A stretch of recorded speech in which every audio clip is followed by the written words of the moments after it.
Allora, Lorenzo, Ciao Daniele. oggi siamo di nuovo qui a parlare Sì, di un argomento super scottante è importante, e super super importante. Quindi importante. tu che stai guardando questo video devi rimanere qua con noi perché ti stiamo per dare la vera definizione di sostenibilità. Sì, Possiamo dirlo? sì, Cioè, assolutamente. possiamo dire che alla fine di questo video, se avrai la pazienza, la costanza, che è uno dei nostri valori, di Di seguirci. ascoltare e di seguire, avrai una visione ben più chiara di che cosa significa sostenibilità e oltre che green. Sì, sì, sì, sì, Io sono esatto. Daniele Lo Squadro e qua siamo Inner Talk, le voci dell'ospitalità. In regia Andrea Cordaro Production, siamo pronti, carichi. Ciao Con Andrea. noi Lorenzo Zanzani, Kikex.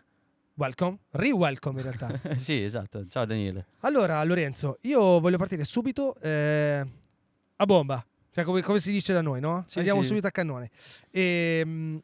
Io ho fatto per tanti anni formazione. Tuttora ogni tanto mi capita di fare qualcosa nel settore beverage e quando dico cos'è il cocktail, la risposta è una miscela di più elementi, caldi o freddi, alcolici o analcolici, che mixati, diciamo, dal barman creano poi una soluzione, sì, no? Quindi sì, il cocktail è questo di base. perfetto. Ora ti faccio Perfetto. solo due domande. Questa cosa sul green e sulla sostenibilità, qual è la definizione? Partiamo dall'idea che sono due concetti completamente separati, Ok, ma in parte anche uniti. Cosa voglio dire? Che il green è un concetto che riguarda esclusivamente l'impatto ambientale, quindi l'ambiente. ok, La sostenibilità invece è un concetto molto più grande e sicuramente ha a che fare con la sostenibilità ambientale, quindi ritorniamo al green, ok, ma anche la sostenibilità economica e ok. la sostenibilità sociale. Ok? Quindi partiamo da queste differenze importanti. Ehm, il concetto che sta dietro a One Circle, quindi al circolo, è proprio questo di chiudere quello che è il cerchio tra la produzione di un prodotto, che in questo caso appunto è il nostro fusto, Che facciamo che vedere? facciamo vedere, Sempre qua con noi. e, il prodotto, lo studio che c'è dietro il prodotto, il design e le tecnologie che hanno portato poi alla creazione di questo prodotto, Chiaro? al suo utilizzo e ovviamente al suo smaltimento. In questo cerchiamo di essere il più sostenibili possibile, ciò non vuol dire che dobbiamo guardare al fusto come un oggetto di plastica, no? Chiaro. Come a volte viene considerato esclusivamente come un altro po' di plastica, ecco.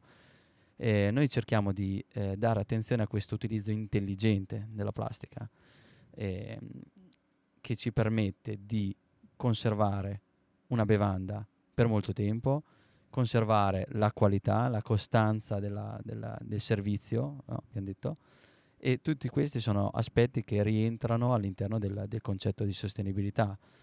Ci permette di lavorare in un ambiente più sicuro, Ok. giusto?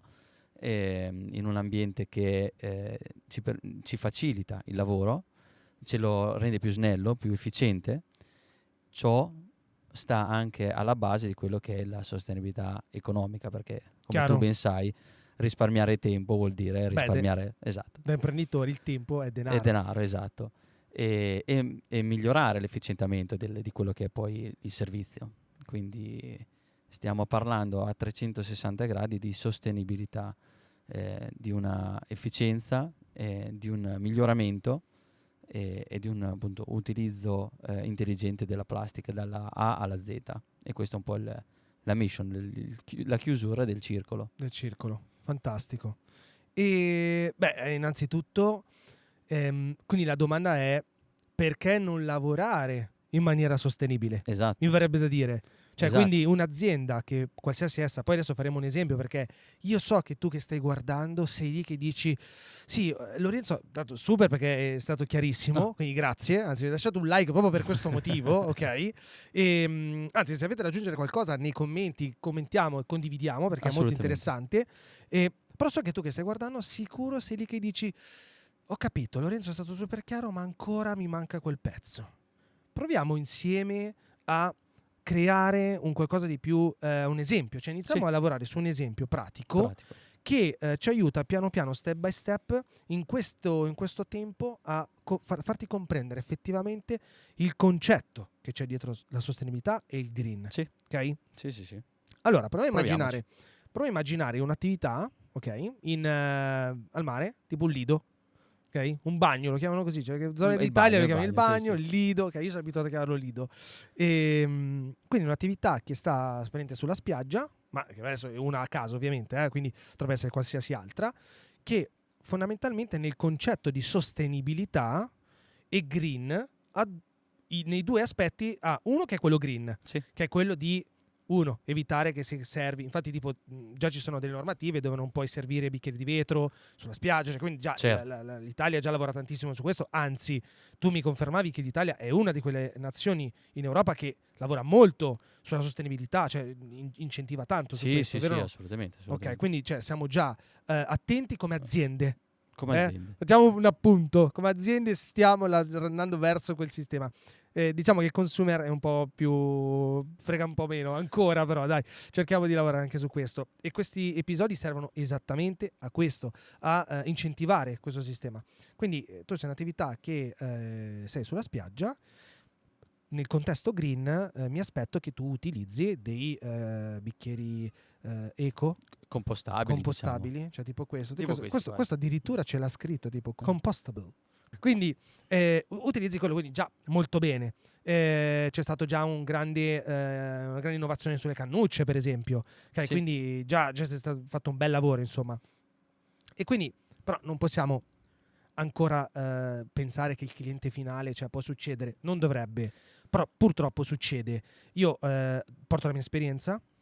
Ho fatto tuttora collaboro con delle associazioni di categoria, e anche Andrea lo sa benissimo. Ho lavorato al fianco di associazioni che lavorano nel Mediterraneo con Aela Fonisos.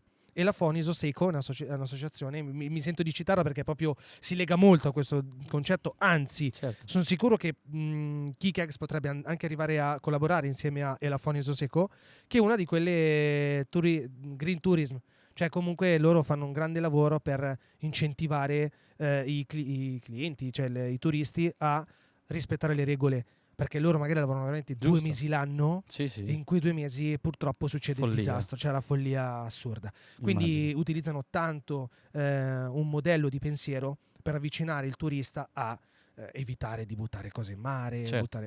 Però azienda deve iniziare a incentivare con degli strumenti come questi che siano green, appunto per questo. E lì è il primo punto. Esatto. E siamo alla spiaggia. Sì. Quindi abbiamo un po' eliminato. Siamo partiti dalla fine, diciamo. Siamo partiti dalla fine, esatto. Entriamo nel discorso di sostenibilità. Cioè, quando parliamo di sostenibilità ambientale, o partiamo anche da quella economica, più facile magari. Sì. Cioè, come trasliamo quello che tu hai detto nella sostenibilità economica di un'attività che è un lido? Come potrebbe essere, diciamo, potrebbe essere il discorso che in una bottiglia, cioè tu per avere, che ne so, 130 drink, Esatto. dovresti erogarli ti per fare uno spritz, servono X bottiglie, tutte di vetro, Assolutamente. X bottiglie di bitter, X bottiglie di soda, certo. Giusto? Quindi già lì è tanto vetro. Tanto volume, tanto vetro. Tanto potenziale spreco. Tanto caos la notte quando devi buttare il vetro. Sì. Quello è un altro discorso, ma fa parte, certo, immagino, certo, no? certo, Ok. assolutamente. E tu all'interno di un fusto come questo da 10 litri hai già dentro circa 133 drink. Sì, sul 20 litri riusciamo a incamerare ben quasi 133 160. 160, sì, litri, scusami, sì. 160. Sì, tra i 160 in realtà, tra i 160 e i 130, esatto. sì, esatto. Comunque una quantità sicuramente enorme A voglia. e che ti libera, ti svincola da quello che è l'utilizzo Chiaro. della bottiglia. E parliamo di sostenibilità economica, parliamo quindi anche di eventuali sprechi, eventuali rotture delle bottiglie stesse, no? E direi anche, scusami se ti interrompo, ma direi anche che questa cosa i manager dei locali lo sanno perfettamente, i dipendenti che rubano le bottiglie. Vogliamo parlare. Quindi Mi spieghi come ti rubi questo? Cioè, devi essere bravo a uscire dal locale con un attrezzo del genere, Sì, insomma. no, beh, Quindi fai quello più per fatica, ridere, ma in fai più realtà, fatica. Sì, fidati, sì, sì. Lorenzo, non è una cosa scontata, anzi, quindi anche sostenibilità in questo caso. Assolutamente, sì, sì, sì.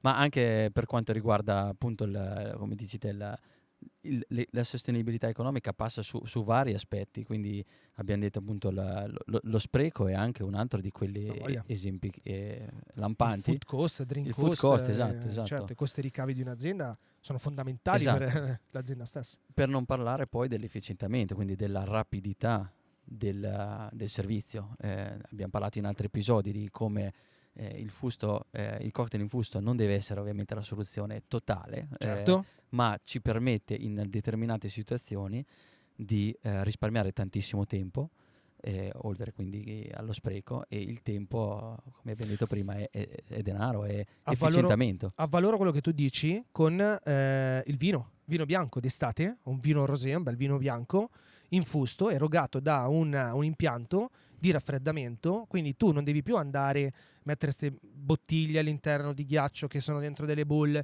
quindi queste bowl che sono piene di gocce, piene di sabbia, perché poi ragazzi succede quello, cioè adesso noi vogliamo fare tutti quelli fighettini, però succede quello che poi le bowl sono sporche, il ghiaccio è sempre brutto, mezzo sciolto, poi col caldo si scioglie. Invece tu riesci a portare un bel bicchiere freddo, ghiacciato, anzi magari investi un po' più di tempo nel tipo di bicchiere, che la decorazione magari adesso in caso del vino anche del drink, Sì, sì. ma dai già un prodotto di qualità servito freddo anche al tuo cliente in 5 secondi. Sì, sì. Cioè quindi è E, un vantaggio, e non da ridere. non da poco, Eh, la bottiglia non rimane aperta, quindi anche la qualità del assolutamente. vino stesso, diciamo della bevanda, rimane costante. Quindi a livello economico, diciamo, sostenibilità, se lo trasliamo su un'attività, e questi sono dei punti chiave.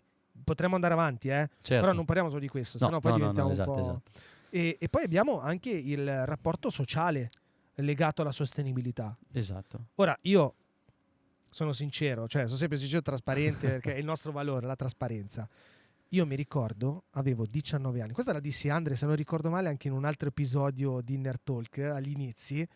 Io avevo 18-19 anni e lavoravo per un locale.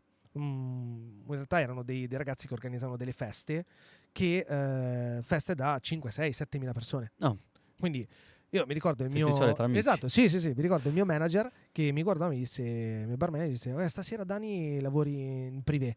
Mm. Quindi io immagino a 18 anni, sbarbatissimo, wow, grande, tutto in grinta. Servì oltre 2000 drink da solo, Ecco. perché il back stette male quel giorno. Secondo me, anzi Ettore, forse questo l'avevamo già detto, grazie Ettore per questo insegnamento, perché Me la mi paghi. ha messo davanti praticamente a uno strazio di serata, cioè per me è stato devastante. Io quasi volevo mollare questo lavoro perché più di 2000 drink sono tanti, ragazzi. Tanti, tanti. Io mi immagino un Daniele ai giorni d'oggi con un fusto che eroga 2000 drink. Sarebbe stata un'altra esperienza. Sarebbe stata non un'esperienza, sarebbe stato socialmente diverso. Cioè, io non mi sarei messa a piangere, non avrei avuto il problema poi di scaricare e caricare tutto quel materiale. La sporcizia, ragazzi, dietro quel banco c'era una montagna di bottiglie buttate. Cioè, tu devi fare il gin tonic, apri la bottiglia di tonica, la versi, poi la butti per terra. Perché, ragazzi, succede questo nella realtà. Sì, sì, sì. Cioè, sì. voi dovete entrare in questo discorso. Purtroppo sì. Noi dobbiamo far comprendere alle persone che grazie al fusto, tutto questo, non voglio dire parolacce, che Andre mi guarda e dice piano, piano, piano. Però esiste, cioè succede proprio questo. Si va a creare quella sostenibilità sociale per cui le persone che lavorano anche a livello stagionale, che magari non sono dei bartender super specializzati, Esatto. ma sono magari dei camerieri, dei ragazzi universitari che nella vita magari non vogliono necessariamente fare quello, ma le aziende hanno bisogno di queste persone, non si debbano ritrovare a odiare questo lavoro. Perché? Perché c'è l'azienda che crea un percorso sostenibile anche a livello sociale. Anche a livello del dipendente, Assolutamente. dell'utilizzatore. Sì, sì, sì. Le bottiglie che non si rompono, cioè il fatto di caricare e scaricare. Mi immagino nei catering. Io ho fatto anche tanti anni i catering. Devi caricare, scaricare tutti i giorni, le sere ti ritrovi alle 2 del mattino a caricare ciò che è scaricato. Sfinito appunto dalla serata. E c'è un dato di fatto. Qua sottolineo un altro esempio, perché stiamo proprio parlando di questo esempio. Io mi immagino nello scaricare, cioè quando fai un catering o fai una serata in generale, tu scarichi tutto, perché tu dici, non è che prendo più cartoni affinché e tu hai magari il conto vendita, però devi stare attento a non aprire il cartone, perché se si bagna, se si apre, poi lo devi pagare. Certo. Invece io facendo così, grazie al fusto, innanzitutto ho dietro al bancone del bar il doppio di drink, il triplo, il quintuplo dei drink rispetto ad avere 2 cartoni di gin, per esempio. Assolutamente. Quindi ho un volume di cocktail e di prodotto erogabile maggiore. E soprattutto facendo così riesco anche a fare un micro stock esterno al banco e non devo necessariamente scaricare tutto. Esatto. E quando devo necessariamente, cioè se poi mi capita durante la serata che devo ricaricare qualcosa, è estremamente semplice, perché è molto più facile. Anche il cartone stesso non lo devo aprire, se poi magari il cartone devo anche cestinare in qualche modo, no? Sì, no, Cioè diventa sostenibile a livello sociale per quello. come hai detto te, facilita il lavoro e ti rende anche più, appunto, un lavoro più snello, più semplice, e la vivi meglio. Più sostenibilità, più kick eggs per tutti, lo possiamo dire? Più kick eggs per tutti. Anzi, se volete conoscere di più l'azienda, Lorenzo in particolare è account manager in Italia e estero, giusto? Est Europa, che è bella vita l'Est Europa. E in descrizione troverete un sacco di informazioni, dei link che poi riportano a tutti alla vostra attività, all'azienda, e così potrete anche contattare direttamente. Ovviamente ricordiamo che Kick Eggs fornisce i produttori. Cioè, certo. quindi se tu sei un bar e vuoi creare un cocktail in fusto, vuoi creare una bevanda a fusto perché hai capito che la sostenibilità è importante, non devi contattare loro, ma devi far sì che il fusto sia il contenitore che manterrà la tua grande bevanda. Sia un partner all'interno dell'azienda. Perché se vuoi credere nella sostenibilità devi creare intorno a te delle figure che come te ragionano in quella direzione. Condividono la stessa mission. Esattamente. Sempre parlando di sostenibilità, del lido, quindi siamo passati dal green inizialmente, poi siamo passati proprio alla sostenibilità, quindi questo lido che dalla spiaggia, dal mare, inizia a creare un percorso sostenibile. Questo è un concetto che si lega forse ancora sociale e economico, della verticalità e della orizzontalità. Cioè, il fatto che tu abbia il bartender, faccio un esempio, identifica il fatto che tu vuoi fare un cocktail, di base devi avere un barman, ok? Certo. Cioè, questo è chiaro, no? Che è come se tu vendi il vino, sei un sommelier e cioè il sommelier che vende il vino, insomma, serve una figura lì. professionale. Una figura professionale, esatto. Nella verticalità tu devi avere quel professionista che fa quello. Nella orizzontalità tu riesci, grazie al sistema KickX o comunque ready to drink, drink in fusto, prodotti pronti da bere, a rendere, diciamo, non standard la qualità, la conservabilità e tutto il sistema in tutta l'orizzontalità dell'azienda. Quindi se io ho il cameriere, che in quel caso magari ho il barman che è ammalato, sono un catering e all'ultimo il barman, il mio professionista non riesce a venire, cioè io riesco comunque in tutta la mia orizzontalità dell'azienda, dal back al cameriere, al barman, anche che ne so, il cassiere, potrebbe arrivare addirittura in urgenza. Sì. Dico proprio questo, per quello è proprio sostenibile il concetto, perché in urgenza potrebbe addirittura arrivare a farlo. Oppure andiamo ad aiutare queste figure anche universitarie che sono magari sporadiche, che fanno questi stagionali, a non doversi necessariamente focalizzare nell'imparare tutta la mixology, perché ragazzi richiede un bel lavoro. Cioè io l'ho imparata quella roba lì, ci vogliono anni, però mi ricordo quando ho fatto i miei primi drink, c'erano proprio pessimi. Quindi è anche un supporto all'imprenditore a sapere che quella persona ha tutto il tempo di crescere nel tempo e quindi imparare poi la mixology di livello, ma intanto mantenere il prodotto sempre di qualità. Esatto. Perché è un supporto, come hai detto giustamente te, è un supporto, un aiuto che permette a un sistema di lavorare meglio, che sia di supporto anche appunto all'azienda stessa. Quindi ragazzi, questo è Inner Talk, le voci dell'ospitalità. Grazie Lorenzo, Grazie a te Daniele. Mi auguro che siamo riusciti a darti qualche skill. Spunto. Esatto, qualche skill in più. Commentate ragazzi, ciao. Ciao.